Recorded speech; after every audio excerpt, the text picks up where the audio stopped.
Hi everyone, আজকে হচ্ছে 21শে March আর আজকে হচ্ছে আমার একটা বন্ধুর জন্মদিন। কার জন্মদিন সেটা পরেই নয় দেখাচ্ছি। তো ফার্স্টে আমি গেছিলাম হচ্ছে ওর জন্য গিফট কিনতে। ওর জন্য গিফট কিনতে গিয়ে আগে নিজের জন্যই কেনা হয়ে গেছে, যদিও আমার নিজের জন্য কিনবো সেটা কিন্তু প্ল্যান করে যাইনি। তো এখান থেকে নিয়েছিলাম একটা লিপস্টিক, আরেকটা নিয়েছিলাম কানের দুল। তারপরে এখানে পড়াতে এসে গেছি আর তারপরে আমি গেছিলাম গিফটের দোকানে, যেখান থেকে ওর জন্য গিফটটা নিয়েছি। তারপর ওখান থেকে পুরো র্যাপ করিয়ে এসে বাড়ি এসে ভালো স্নান টান করে নিয়েছি। আর আজকের ওয়েদারটা না বেশ মেঘলা মেঘলাও রয়েছে আর বেশ ঠান্ডা ঠান্ডা ওয়েদারও রয়েছে। তো আজকের ওয়েদার বেশ ভালো।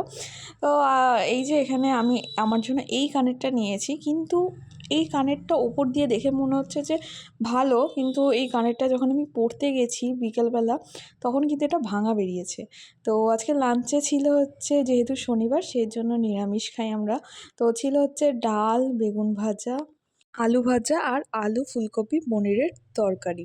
তো লাঞ্চ করে যাওয়ার পর তারপরে আমি একটুখানি রেস্ট করে নিয়েছি। এবার বিকালবেলা রেডি হওয়ার সময় আমি তখন ওই কানের দুলের ব্যাপারটা দেখছি। তো দেখার পর আমি সঙ্গে সঙ্গেই আমি রেডি হয়ে আগে গেছি ওই দোকানে, যে কানের দুলটা ভাঙা বেরিয়েছে। তো সেটা আমি ওদেরকে বলি। তো তখন ওরা বলে যে না, এটা আমাদের ভুল না, এটা নাকি আমারই ভুল এটা। তো ওরা কিছুতেই এটা পাল্টাবে না। তো তারপর অনেক বলার পর তো তারপর যাই হোক আমাকে ওটা রিপ্লেস করে দেয়। তো তারপর যে আমি বেরিয়ে গেছি আর তার মাঝখানে পড়ছিল একটুখানি বৃষ্টি। বৃষ্টিটা থামার পর তারপরে আমি বেরিয়েছিলাম। আর এই ফার্স্ট টাইম আমি মানে যাচ্ছি ঋদ্ধি বালিকে ছাড়া। মানে যেকোনো জায়গায় যেতাম আগে, ঋদ্ধি বালি আর আমি একসাথেই থাকতাম। তো আজকে কার বার্থডে সেটাই বলি, এটা স্নিগ্ধার বার্থডে। আর এই বন্ধুটার সাথে আমি একসময় আগে ব্যাচে পড়তাম, তো ওর সাথেও অনেকদিন পর এখানে দেখা হয়েছে। তো ঋদ্ধিবালি মানে আগে কি হতো ব্যাপারটা, যে ও ঋদ্ধিবালি আগে রেডি হয়ে আসতো, আমার বাড়ির সামনে ও আসতো, দিয়ে আমরা দুজন একসাথে যেখানেই হোক যেতাম। সেটা কারোর জন্মদিন বলো বা ঘুরতে যাওয়া বলো বা পুজোতে বেরোনো বলো। তো ও এসে আমার বাড়ির সামনে দাঁড়াতো বা বলতো যে হ্যাঁ আমি চলে এসেছি।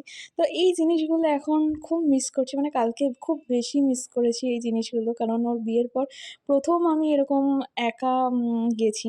তো তারপরে যাই হোক কেক কাটা হয়ে গেছে। তারপরে এখানে আমি খেতে বসে গেছি। এখানে ছিল হচ্ছে চিকেন বিরিয়ানি, স্যালাড, চিকেন চাপ আর সাথে ছিল হয়তো এটা খুব সম্ভবত বোরহানিই ছিল। তো যাই হোক অনেকটা রাতও হয়ে গেছিলো। তো তারপরে আমার খাওয়া-দাওয়া হয়ে গেছে। আর লাস্টে ছিল হচ্ছে গোলাপজাম। তো যাই হোক ভিডিওটা এই অবধি। ভালো লাগলে প্লিজ লাইক করো, শেয়ার করো আর প্লিজ ভিডিওটাকে সাবস্ক্রাইব করে দিও। তো চলো টাটা, দেখা হবে অন্য